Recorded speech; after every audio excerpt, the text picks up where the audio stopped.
ఇందిరా పండు సార్ చెట్టు కింద ఆడే చెస్. చెస్ ఆడేది స్టేడియంలో కాదారా? అది క్రికెట్. ఇప్పుడు ఇలా కూడా ఆడుతున్నారా? అవును.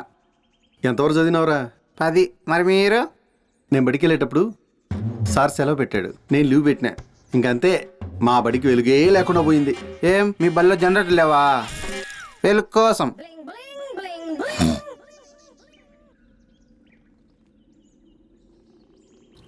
ఏం పోయి భోజనానికి కూర్చున్నారా? అట కూర్చున్నారు, బాగా కూర్చోండి. అరే గిరి అన్నావంటే నా నెత్తుడి సంగతి తెలియదు నీకు. సరే సర్లేరా. అరే లేంట్రా, సరే కూర్చోండి. ప్రతోడు చెప్పేవాడే. రే, నేను చెప్పేది బాగా వినండి. అక్కడున్న ఆ ఇద్దరిని మనం అవుట్ చేయాలి. లేచిన తర్వాత ఏ వైపు వెళ్తారో అలానే వెళ్ళాలి.